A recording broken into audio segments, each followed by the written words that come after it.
Hey, Time Slicers, welcome to Slice Squad Spills. I'm your host, Nikki Wildflower. I went from a basement apartment to a multiple seven-figure empire. Now I'm here to share how you can do it too. Hello, welcome to Slice Squad Spills. This is Nikki Wildflower, your host, and I'm here with my co-host / sister, Jackie. Hello. And today we are going to be giving you really a framework on how to multiply your income from the clients you already have. We're talking about how to upsell without being pushy, because that's really the main thing that I always hear, right? You know, I taught a class on this last night to the people who are within our consulting and our VIP services. And there was a week early in my career where I was fully booked, like completely packed. Every client left happy. I went home really exhausted and I still didn't hit the numbers that I wanted to. And I thought that the numbers on my books were as high as I could possibly go. And I kept thinking, but I worked so hard. I helped people. Why isn't it enough? And a mentor actually asked me, like, Nikki, when did you stop giving people in your chair the option to buy more from you? Mm-hmm. And it turns out that, like, I was losing money because I was silent. Like, I realized I wasn't offering. And I used to think, you know, if they wanted it, they'd ask for it. Right. Not the truth, unfortunately, folks. Most of your clients have, even if you have a mini add-on menu like posted in your space, I promise you it's not their primary focus. They probably forgot about it. They probably didn't see it. If you have one post about it on your Instagram, they don't remember. We are all overstimulated. What you can always assume is that your clients are overstimulated and they need your direction because you are the expert. And so they're not just going to ask you for something that they probably don't even remember is possible. They're just going to listen to what you tell them. And if you're just like, hey, and you do the service that they booked for without doing them the service of saying, you actually need this as well today. That's my recommendation. They're not going to bring it up. We can't trust that someone else is going to know. You know, you're the authority in this situation. Absolutely. Like I used this analogy last night in class. I said, it's like walking into a restaurant, getting served dry toast and not realizing that you could have had like avocado oil and truffle on it and a poached egg because nobody offered it to you. They're like, I just figured you knew the specials of the day. Yeah. I just figured you knew, you saw them online or something. If you wanted the truffle oil, you would have asked for it, right? Like, no, probably not. I didn't know. I saw it on the menu, but until you said it, it didn't really seem like a necessity or like it was even a good idea, right? So like, or you ever go to a restaurant and they're like, I mean, would anybody maybe want like a margarita? And I'm like, well, I didn't, but now I do. Slay. Yeah. Sounds really good. Yeah. And, you know, clients, number one, don't ask for what they don't know exists. And most of you are too afraid to show them. And most of that comes from a fear of being seen as like pushy or salesy, or the other thing, it's a lot of times it's a subconscious thing. You have these beliefs about money. You assume they can't afford it. You're like, the economy is on fire. I'm not going to do this. I'm not going to offer this. Yeah. And also probably no one ever taught you how to offer an upsell without sounding like a used car salesman. And I have trained with multiple companies before. And the way that they taught me how to upsell retail or treatments and stuff like that is just like, and this has avocado oil in it and it's going to be really nourishing to your hair. And the reason why is because this, and this. And like, people don't buy features of products. They buy solutions to their problems. And until you actually know what those problems are, you can't actually offer them a solution because you're not being pushy. You're being passive. Right. And you can't be successful in this career and be passive at the same time. Even just handing them a menu of all of the add-on or upgrade options that they have available is not a skillful way to do it. You're not giving them any guidance whatsoever. They're like, okay, no thanks. I don't know what the fuck this means. Excuse my language. Like, they don't know what a Excuse your language now, like 2 years into doing the podcast, all of a sudden we have to apologize for cursing. I don't know what happened. I panicked. I said it. I was like, ooh. As if we haven't been just saying fuck like nonstop the entire time. That's so true. Yeah, they have no idea what half of the upgrades on your menu even mean or what makes the most sense for them. So here's what you need in order to tap into this skillfully. You need more confidence in your communication skill, your sales skill, right? And sales skill being not pushy and not techno babbling on the people, but actually understanding the problem, right? Correct. And the solution you have for it. You need to be more present with the people that are in front of you and willing to get a little bit uncomfortable, knowing that there is potential that you are going to make this suggestion and you're going to be quote unquote rejected. But honestly, at the end of the day, it's not about you. If they end up saying no, yeah, it has nothing to do with you. They're rejecting this service that could have helped them. And so we need to remove ourselves. That's another skill that you need to build here. And then just be more proactive, be willing to get a little bit uncomfortable in order to help your clients and your business grow. Exactly. And for those of you, I don't usually do this, but I'm going to interrupt before we get into the script mid podcast. Not even mid. We're just like still in the beginning. Just scraping the surface. We have a couple of things that I want to introduce you to. We don't do any commercials or anything like that. So in order to keep this podcast going, part of how that works is like coming into some of our other services, which is so awesome. So I have time slicing school, which you can try for a week for free. And then it's $23 a month after that. You could cancel anytime. I'm going to drop the link for that. You will learn all of my time slicing techniques in there. Some awesome like business bonuses and stuff. On top of that, we have our consulting services for all service providers. We have our VIP services, which is not exactly consulting, but you get to come to all the live classes and stuff like that too. And then we also have our extension certifications. If you want to do any of those three things, we'll put a link below for you to book a call and get on a call with the team, kind of see what's aligned with what you do, what with your budget, like where you want to grow to, and we'll make something happen for you. But we want to be accessible to everybody, not just people that can afford our consulting services. So we've really made that happen for you and really honed in on that. So outside of just our free content, those are some other things that, you can explore, and we would love it if you did. So hell yeah. So anyway, when we go into, I want to help you flip the frame on this, because upselling is not about convincing somebody to do something that they don't want to do. It's about showing them what they're potentially missing and actually giving them a choice to say yes, right? So like it's really comes down to service with leadership, because service without leadership is disservice. And when we talk about leadership, you often think like, oh, but I don't have any employees. Yeah. No, you are leading your clients and yourself. It's your responsibility, actually. It is. You see a need, you see a potentially better result, you hold the solution and then you keep it to yourself. That's not nice. That's not good leadership at all. For why? A lot of people don't sell it, because I asked last night, like, how many of you knew you had something that would help somebody, but you didn't mention it? How many people put a 1 in the chat when you said that? All of them. And it's costing your clients and your business, because like there are a lot of times, like, don't assume people don't want to buy more. I need to just riff off of this for 1 second, because the way we project our own financial insecurities as human beings onto other people is uncalled for. I just don't think they could afford it. How do you know what this person's budgeting? Well, my clients have shared like what their jobs are. I know their income. Cool. They clearly budget to come see you.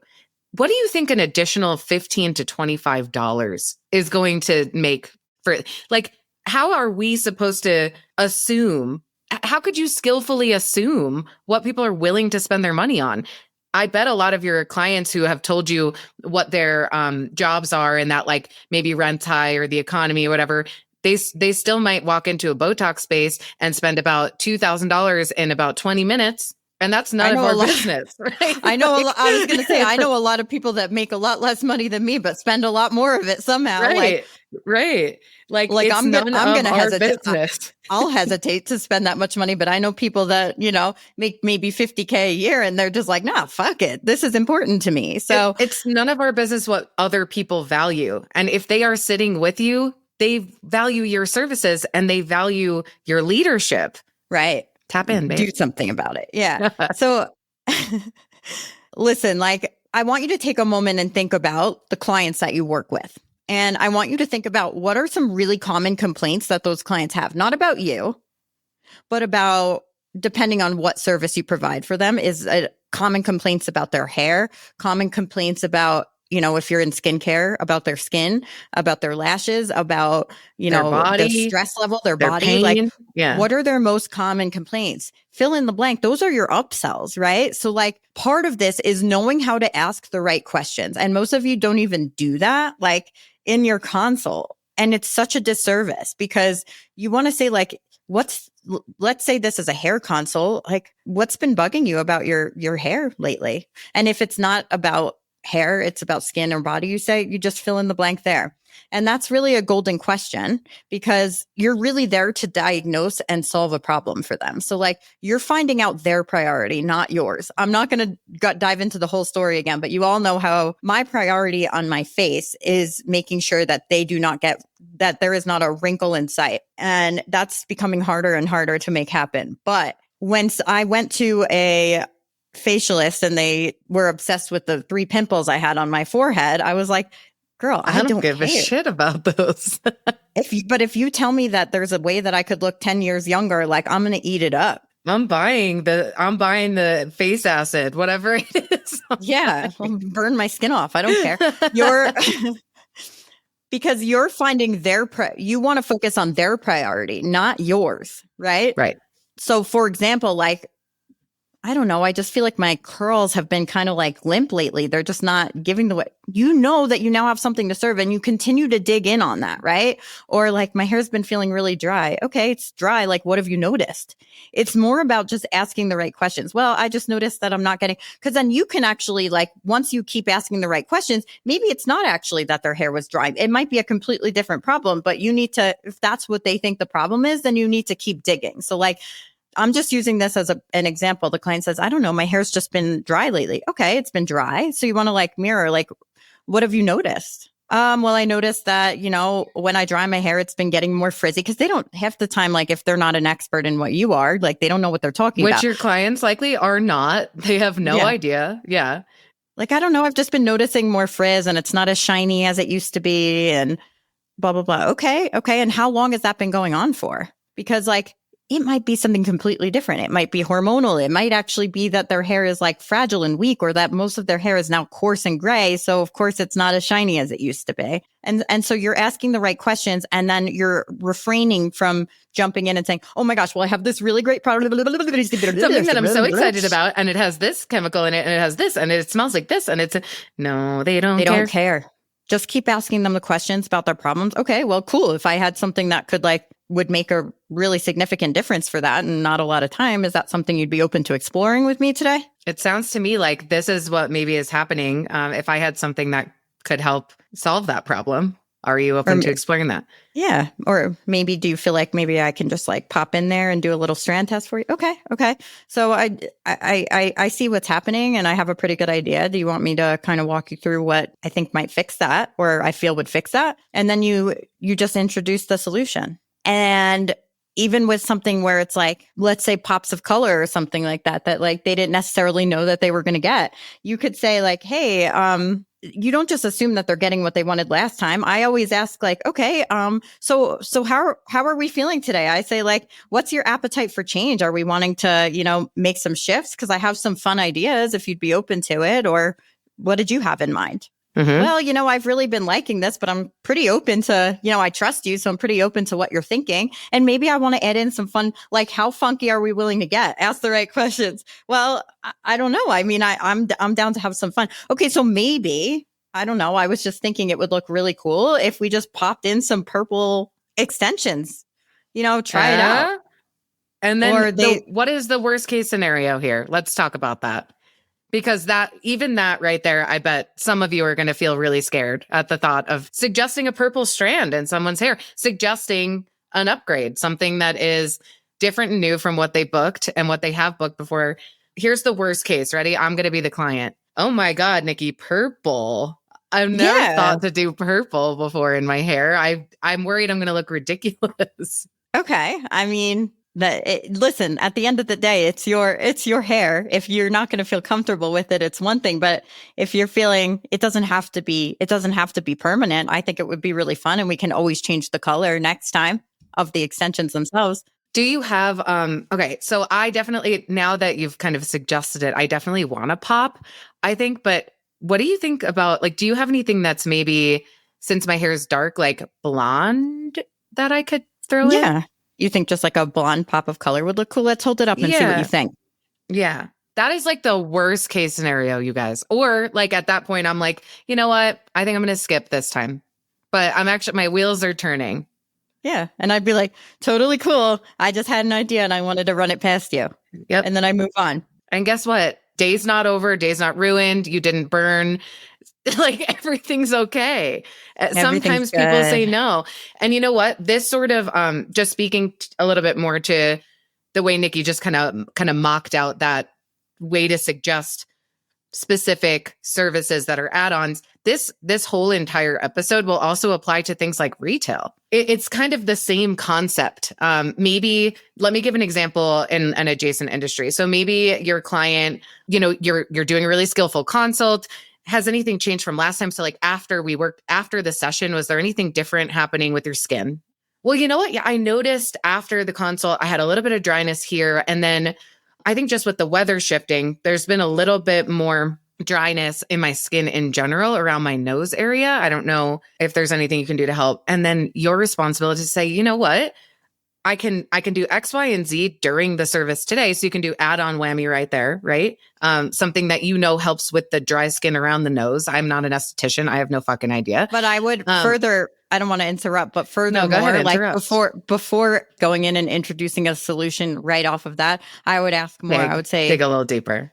Yeah, I would dig a little bit deeper and say, like, I mean, around your nose, how long has that been how long have you noticed that being a problem for? Right. Not only is that going to like give me a better idea of like what's actually happening, but because it could be like weather related. I'm also not in skincare, but it could be weather related. It could be something else. So it's really going to help just by digging more and asking more questions and then confidently being able to present a solution. Just like if you were to go into a doctor and they would ask a bunch of questions and then be like, okay, based on that, this is probably what's going on. So here's what I'm going to recommend.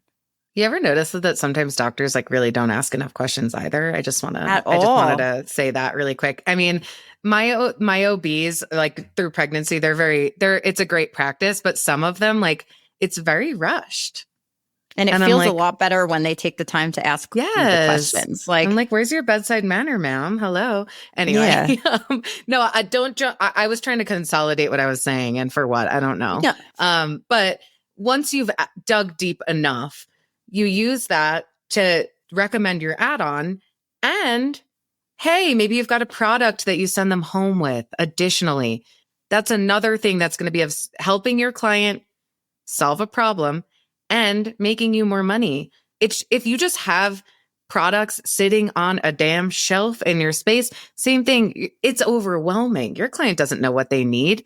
They're like, I don't know. It looks pretty great dusty retail that you have over there. Like they need you to lead them in the right direction. And it's your responsibility as a business owner. You are in sales and you're also a consultant for your client, right? You are the person who knows what's best for them. And that doesn't have to be unethical. You don't have to force anything that's not true. But when you know what you're actually speaking about and you have a solution to what their specific issue of the day is, which is sometimes different every time you work with someone. My massage clients, I do a full consult with them I've been seeing them for years, literally 4 or 5 years. I still ask, like Nikki said, what's the flavor of today? Where are we at? What's changed since the last time I saw you? How's your stress level today?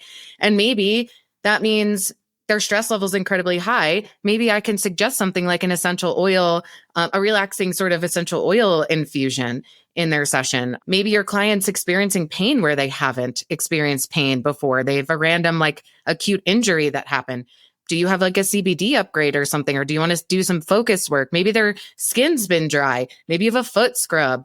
Maybe they need super duper relaxation. You have a scalp treatment. Like there's so many directions you can take this in, and you can send them home with a product on top of it. Yeah. Bada bing, bada boom. It's so funny because like I went and got a facial because there was no one had any availability for a massage. So I got a facial, but what I really wanted was a massage. And so when I went in and I was like, she's like, so what do you want me to like really focus on today? And I'm just like, I don't know. I'm like, this is going to sound really weird. Yeah, can you just like pet? I don't know. Maybe just like pet my face for like Can you an give me hour. I don't know. scratchies? Yeah, Like, I'm stressed. Can you give me a scratchy? yeah. Um, Did and she?